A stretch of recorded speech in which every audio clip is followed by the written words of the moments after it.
नमस्कार मंडळी. हे पहा, माझा आत्ताच आवरला. आज झाला मला काम आवरायला उशीर, कारण की आज होता शनिवार, त्याच्यामुळं मग जरा निवांत आवरलं. हे पहा, हे टाकते मी. तर तुमचे जेवण बिवणं झाले का? आज मला उशीर झाला आवरायला.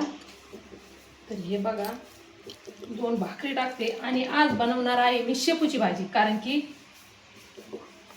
आम्हाला आणायचंय दळण.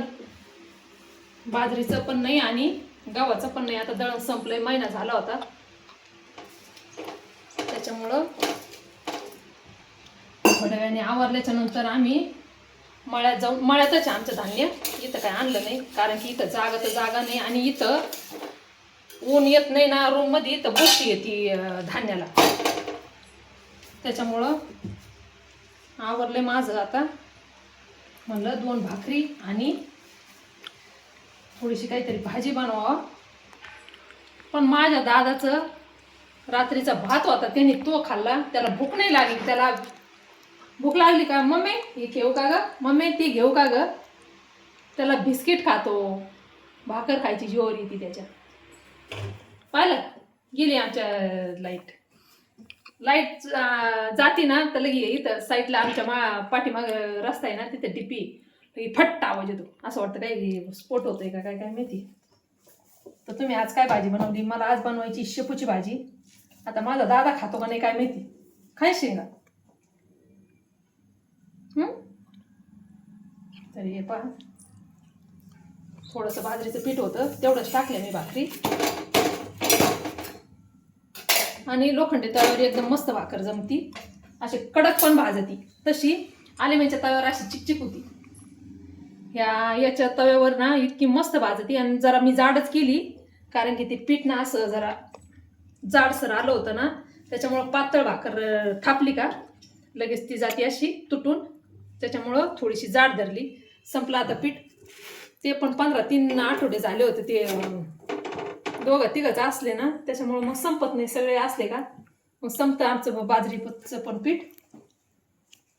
तर हे पहा, मी इथं ना लिंब ना थोडेसे शिजवून घेतलेत. हे जाडसर कातड्याचं लिंबू आहे, तर त्या लोणच्यामध्ये घालायचे. हे पहा काय भारी कलर आलाय त्याला शिजवल्यावर. हळद आणि मिठामध्ये शिजवलेले येते. तर याचं त्याच्यामध्ये मी अजिबात पाण्याचं कशाचा वापर नाही केलेला. सुक्कं लोणचं घातलं होतं आणि लगेच तेल टाकलं होतं त्याच्यावरती. तर ते इतकं मस्त झालंय. पण मग आता हे लिंब थोडेसेच होते आणि ते एखादी काय पिकानात लिंबोनीला, त्याच्यामुळे मॅडमचं चाललं, ताई हे पण घाल ते पण घाल. म्हणलं आता पाहू. तर आवरल्याच्या नंतर मी जाणार आहे आता याला दळणं. दोन्ही पण घेऊन यावं लागले. पहा, बाजरीचा पण डबा रिकामा झालाय, तो घासून काढावा लागेल. त्याच्यामुळं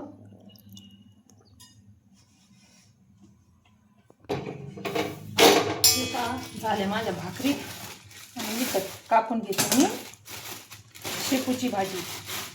आजच्या जेवणाला बनवलेलं आहे आम्ही शेपूची भाजी आणि बाजरीच्या भाकरी. तर शेपूची भाजी ना पातळ करायची होती बरं का, पण आता ती आम्हाला दोघांना संपणार नाही, त्याच्यामुळं सुकीच करावं लागणार आहे.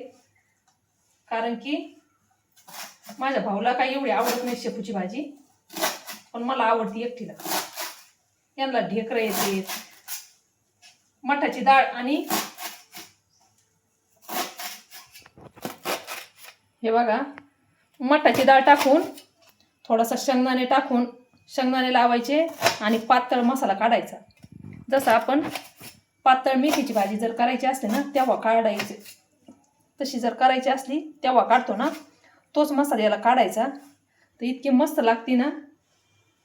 पण आता आम्ही दोघंच आहे, त्याच्यामुळं एवढी भाजी काय संपायची नाही. आणि शेळी भाजी म्हणलं ना तर लगेच तिचे ढेकरं येतात, पण शरीरासाठी चांगली असते. आणि माझ्या भाऊच्या पप्पाला तर अजिबात आवडत नाही.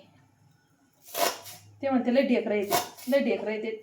त्या ढेकराच्या याने खात सुद्धा नाही. हे पहा, झाली जाडच कापली मी, कारण की थोडंसं पाणी टाकून जरा शिजवायला पण व्यवस्थित शिजता येते. पहा झाली माझी भाजी आणि स्वयंपाकाचे जे भांडे होते ना ते लगेच घासून टाकावा. तर बघा काय हिरवी उठली भाजी मस्त.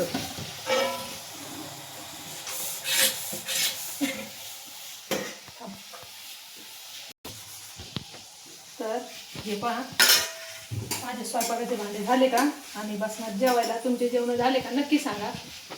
तर आजचा आमचा व्हिडिओ ब्लॉग कसा वाटला नक्की सांगा. आणि मूळ म्हणजे करडीची शेपूची भाजी आणि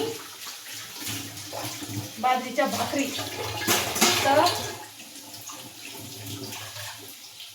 कशी भाजी वाटली नक्की सांगा आम्हाला. तर भेटूया आपण पुढच्या ब्लॉगमध्ये.